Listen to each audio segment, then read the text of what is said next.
Affinity, Bonanno. Now in a situation where the working class has practically disintegrated, the possibility of an expropriation of the means of production no longer exists. So what is the conclusion? The only possible conclusion is that this set of instruments of production we have before us be destroyed. The only possible way is to pass through the dramatic reality of destruction. If the revolution we imagine, and which moreover we cannot be certain will ever come about, it will not be the revolution of the past that saw itself as one single event, that might even take place in a day or one fine evening, but will be a long, tragic, bloody affair that could pass through inconceivably violent, inconceivably tragic processes. All this is the kind of reality we are moving towards, not because that is what we desire, not because we like violence, blood, destruction, civil war, death, rape, barbarity. It is not that, but because it is the only plausible road, the road that the transformation wanted by those ruling us and who are in command have made necessary. They have moved onto this road. We cannot change all that with a simple flight of fancy, a simple dream. In the past hypothesis where a strong working class existed, one could fool oneself about this passage and organize accordingly. For example, the organizational proposal of anarcho-syndicalism saw a strong syndicalist movement which, penetrating the working class and organizing almost the whole of it, was to bring about this expropriation and passage. This collective subject, who was probably mythical from the start, no longer exists even in its mythical version, so what sense would there be in a syndicalist movement of a revolutionary nature? What sense would there be in an anarcho-syndicalist movement? None at all. So the struggle must begin elsewhere, with other ideas and methods. That is why we have been developing a critique of syndicalism and anarcho-syndicalism for about 15 years. That is why we are, and define ourselves, insurrectionalist anarchists. Not because we think the solution is the barricades.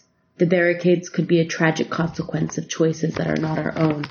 But we are insurrectionalists because we think that anarchist action must necessarily face very serious problems. These problems are not desired by anarchism, but are imposed by the reality that those in power have built, and we cannot obliterate them simply by wishing them away. An anarchist organization that projects itself into the future should therefore be agile. It cannot present itself with the cumbersome characteristics and quantitative heaviness of the structures of the past. It cannot present itself in a dimension of synthesis like organizations of the past, where the anarchist structures claim to sum up reality in commissions that treated all the various problems, making decisions at periodical congresses on the basis of theses that even went back to the last century.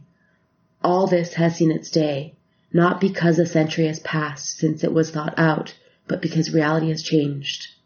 This is why we maintain there is a need for the formation of small groups based on the concept of affinity. Even tiny groups made up of very few comrades who know each other and deepen this knowledge, because there cannot be affinity if one does not have knowledge of the other. One can only recognize one's affinities by going into the elements that determines one's differences, by frequenting each other. This knowledge is a personal fact, but it is also a question of ideas, debates, discussions. But in relation to the first points we made this evening, if you remember, there can be no going into ideas if there is not also a practice of bringing about actions. So there is a continual reciprocal process of going into ideas and realizing actions. A small group of comrades, a small group who simply meet in the evening to have a chat, would not be an affinity group, but a group of friends, pub mates who meet in the evenings to talk about anything under the sun. On the contrary, a group that meets to discuss things and in discussing prepares itself for doing, and through that doing contributes to developing discussion that transforms itself into discussion about things to be done. This is the mechanism of the affinity group.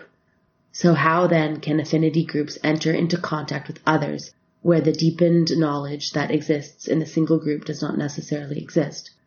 This contact can be assured by informal organization.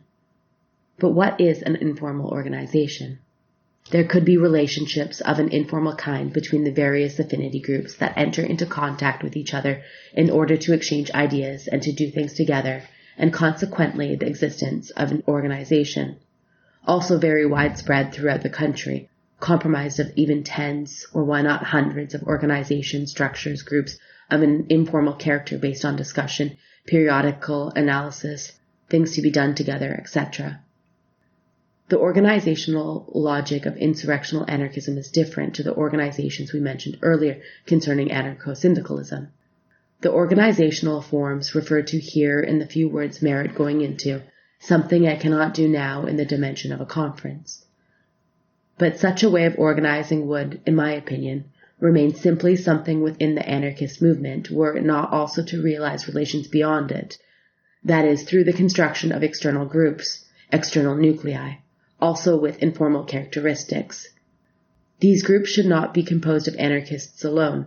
Anyone who intends to struggle to reach given objectives, even circumscribed ones, could participate so long as they take a number of essential conditions into account. First of all, permanent conflict, that is, groups with the characteristic of attacking the reality in which they find themselves without waiting for orders from anywhere else.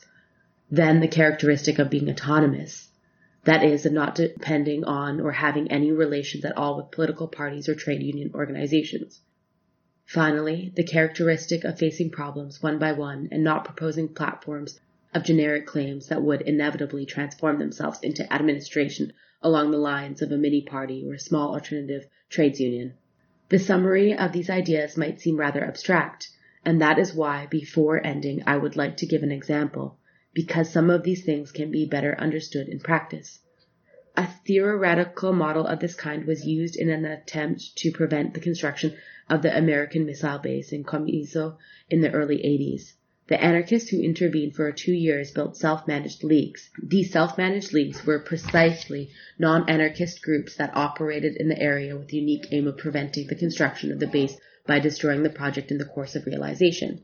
The leagues were autonomous nuclei, characterized by the fact that their only aim was to attack and destroy the base. They did not take on a whole series of problems, because if they had done, they would have become groups of syndicalists with the aim of, let us say, defending jobs or finding work or resolving other immediate problems. Instead, their sole aim was to destroy the base. The second characteristic was permanent conflict, i.e., from the moment these groups were formed. They were not specifically anarchist groups, but there were people in them who were anarchists. They went into conflict with all the forces involved in building the base, without this conflict being determined or declared by any representative organism or by the anarchists who had promoted the initiative. The third characteristic was the complete autonomy of these groups.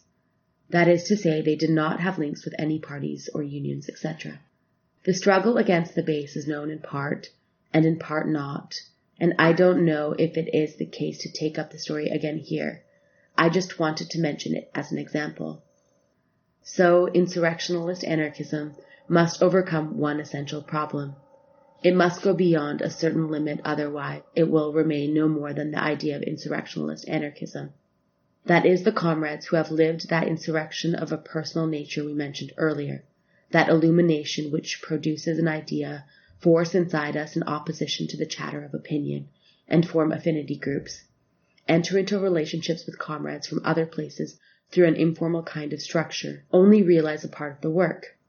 At a certain point they must decide, must go beyond the demarcation line, take a step that is not easy to turn back from. They must enter into a relationship with people that are not anarchists concerning a problem that is intermediate, circumscribed, such as, for example, the destruction of the base in communize.